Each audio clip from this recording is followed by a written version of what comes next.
और good morning बच्चों। Test to में लेवल टू में 8 नंबर क्वेश्चन है। क्वेश्चन देखते हैं और सॉल्व करते हैं बच्चों।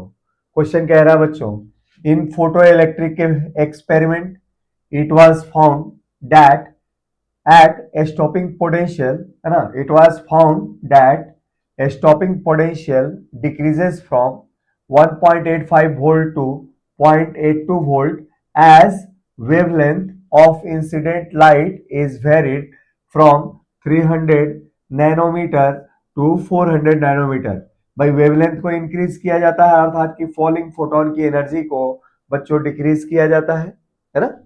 और फॉलिंग फोटोन की अगर एनर्जी अगर डिक्रीज होगी तो एमिटेड इलेक्ट्रॉन की मैक्सिमम काइनेटिक एनर्जी क्या होगी बच्चों, डिक्रीज होगी। अच्छा ध्यान दीजिएगा मैंने जो बात बोला। अब उसके बाद क्वेश्चन कह रहा है, अब ऐसी स्थिति में calculate the Planck's constant from this data. तो इन डेटा से आपको प्लैंक कांस्टेंट की वैल्यू निकालनी है और प्लैंक कांस्टेंट के लिए हमारे पास कुछ ऑप्शन है ना। तो इनको देखिएगा और सॉल्व कीजिएगा। अच्छा थोड़ा सा क्वेश्चन की शुरुआत में ही आपको मैं बता दूं, इसको आप नहीं सेलेक्ट कीजिएगा, ये कंफ्यूज करने के लिए मैंने यहाँ पे दिया हुआ है। भाई ये वैल्यू तभी होती है जब यहाँ पे यूनिट क्या होती है बच्चों, जूल पर सेकेंड। ये वाला ऑप्शन नहीं होगा, है ना। ऐसे ऑप्शन भी बच्चों दिए जाते हैं, फटाफट बच्चे ये वाला टिक कर देते हैं, यूनिट नहीं देखते हैं, है ना। तो इसका थोड़ा सा ध्यान रखिएगा, इसलिए मैंने कंफ्यूज करने के लिए दिया हुआ है आप लोगों को। तो चलिए बच्चों क्वेश्चन को प्रॉपर हम सॉल्व करते हैं। तो हमारे पास 3 ऑप्शन में से एक ऑप्शन आने वाला है, तो देखते हैं कौन सा होगा सही, है ना।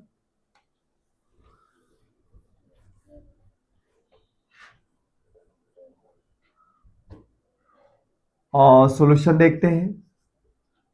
एक चीज बताइए, एक्सपेरिमेंट के वाले ट्यूब में जो स्टॉपिंग पोटेंशियल है वो किस बात पे डिपेंड करता है। भाई हमारे पास एक्सपेरिमेंट में एक ट्यूब होता है ना, देखा है आप लोगों ने इस एक्सपेरिमेंट के अरेंजमेंट में। अब यहां से जो इलेक्ट्रॉन निकलता है बच्चों, है ना, इस ट्यूब से निकल के यहां तक अगर जाता रहेगा तो हमारे पास फोटो इलेक्ट्रिक करंट मिलता रहेगा। अच्छा अब स्टॉपिंग पोटेंशियल होता है कि अप्लाइड पोटेंशियल डिफरेंस, जिसके बाद कोई भी एक्टिविटी ना हो, और कोई भी एक्टिविटी नहीं होने के लिए, इलेक्ट्रॉन के मूवमेंट के नहीं होने के लिए ये हमारे पास कंडीशन होता है कि मैक्सिमम काइनेटिक एनर्जी से एमिटेड इलेक्ट्रॉन को रोक लिया जाए। तो इसका अर्थ है कि फोटो इलेक्ट्रिक के इफेक्ट के जितने भी क्वेश्चन आते हैं ना बच्चों, उसमें जहां भी मैक्सिमम काइनेटिक, जहां भी स्टॉपिंग पोटेंशियल की आपसे बात की जाए, तो उस स्टॉपिंग पोटेंशियल को डायरेक्टली आप maximum kinetic energy of emitted electron in photo electric effect वाली टॉपिक से जोड़ लीजिएगा। जैसे ही बोलेगा स्टॉपिंग पोटेंशियल, अर्थात कि वो वाला पॉइंट रिलेटेड है मैक्सिमम काइनेटिक एनर्जी से एमिटेड इलेक्ट्रॉन के साथ। तो अब देखते हैं यहाँ पे, भाई जो फोटो इलेक्ट्रिक इफेक्ट होता है आपके एक्सपेरिमेंट में, उसमें एमिटेड इलेक्ट्रॉन की मैक्सिमम काइनेटिक एनर्जी कैसे दी जाती है। तो since maximum kinetic energy of emitted electron कैसे होता है बच्चों, तो ये दिया जाता है आइंस्टीन के इक्वेशन से। के मैक्स होता है क्या, इंसिडेंट फोटोन की एनर्जी जो होगा क्या, h C by lambda minus work function. अच्छा maximum kinetic energy stopping potential के साथ जुड़ा होता है ऐसे, इलेक्ट्रॉन के ऊपर charge into stopping potential is equal to क्या होता है, के मैक्स के बराबर होता है। तो equal to S C by lambda minus 5, है ना। जहां पे आप लिख सकते हैं वी नॉट क्या है बच्चों, स्टॉपिंग पोटेंशियल है।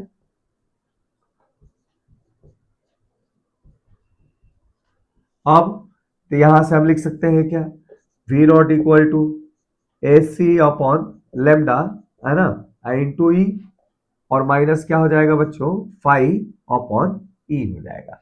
ठीक है, रिलेशन नंबर हमने इसको मान लिया बच्चों फर्स्ट। अब देखेंगे एज पर गिवन डेटा, जैसा कि आपको डेटा दिया गया है ना, गिवन डेटा के अनुसार स्टॉपिंग पोटेंशियल की वैल्यू शुरू में कितनी है, तो 1.85 है, और फिर क्या हो जाती है, 0.8 हो जाती है, 0.82 हो जाती है। तो शुरू वाले कंडीशन में हम देख लेते हैं 1.85 है, एस सी ऐसे ही रहेगा। अच्छा लेमडा की वैल्यू आप लोगों के पास कैसे दे रखी है, तो लेमडा पहली बार दे रखा है 300 नैनोमीटर, ठीक है, ये हो जाएगा 300 यहां रख दिया, आई इंटू क्या हो जाएगा बच्चों, इलेक्ट्रॉन पे चार्ज, ठीक है, माइनस वर्क फंक्शन फाई वही रहेगा, तो ये रिलेशन नंबर 2 मान लिया हमने इसको। अब देखें स्टॉपिंग पोटेंशियल की वैल्यू जब हो जाती है 0.82 तो उस समय आपके पास इंसिडेंट फोटोन के पास वेवलेंथ कितना है, 400 into E minus 5/e, equation number 2 मान लिया। अब क्या करेंगे हम, अब करेंगे क्या, फर्स्ट माइनस 2 गिव्स, भाई पहले रिलेशन में से, सॉरी सेकेंड माइनस 3 है ना, और ये रिलेशन 3 मान ले बच्चों, ऑर्डर से डिस्टर्ब ना हो जाए, 3 और ये मान लिया 2, तो 2 माइनस 3 गिव्स, भाई सेकेंड इक्वेशन में से अगर थर्ड इक्वेशन को हम डिक्रीज कर दे तो क्या हो जाएगा, 1.85 माइनस 0.82 हो जाएगा बच्चों, इक्वल टू, अब इसमें से इसको घटाएंगे उसको तो 5/e से छुटकारा मिल जाएगा, एसी कॉमन रहेगा, है ना, अब एसी कॉमन रहेगा तो क्या हो जाएगा, AC/E कॉमन रहेगा तो हमारे पास 1/300 माइनस 1/400 आ जाएगा बच्चों, ठीक है। अब ये वैल्यू डिक्रीज करके देखते हैं, ये वैल्यू डिक्रीज होके आ जाएगी क्या, 1.03 आ जाएगा बच्चों, ठीक है ना। अब देखते हैं आगे क्या होता है, अब AC/E है, अब ये क्या दे देगा, 400 माइनस 300 100 बटे में, है ना, 100, 400 माइनस 100 बटे में 300 इंटू 400, ठीक है। अच्छा, हमने जो वेवलेंथ दिया है नैनोमीटर में, तो जब भी वेवलेंथ नैनोमीटर में लेंगे ना तो एसी की वैल्यू क्या होती है बच्चों, ये वैल्यू होती है 1240, है ना, ये क्या होती है 1240, है ना, इलेक्ट्रॉन वोल्ट नैनोमीटर। तो हमारे पास ये डेटा आप याद रखेंगे, एसी की वैल्यू होती है 1240 इलेक्ट्रॉन वोल्ट नैनोमीटर। अच्छा, एसी की वैल्यू 12400 लिया जा सकता है इलेक्ट्रॉन वोल्ट एंगस्ट्रम में। जब वेवलेंथ अगर बच्चों एंगस्ट्रम में दिया है तो एसी की वैल्यू डायरेक्ट 12400 लेंगे, और जब नैनोमीटर में दिया है तो 1240 लेंगे। तो इस स्थिति को ध्यान में देखते हुए देखते हैं हमारा कैलकुलेशन फाइनल वैल्यू क्या देने वाला है, देखते हैं।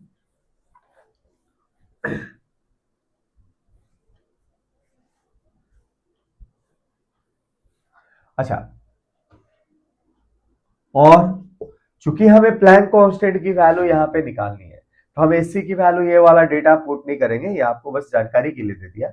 अब चूंकि प्लैंक कांस्टेंट की वैल्यू निकालनी है तो इसको ऐसे ही रहने दिया, ऐसे ही रहने दिया, तो एच की वैल्यू हमने एलएचएस में उसको ले के छोड़ दिया, तो ये हो जाएगा क्या, इलेक्ट्रॉन के ऊपर चार्ज इंटू 1.03 वोल्ट, पूरे यूनिट के साथ काम करे ताकि आंसर ना गलत हो। अच्छा, ए अपॉन क्या हो जाएगा बच्चों, स्पीड ऑफ लाइट सी, है ना।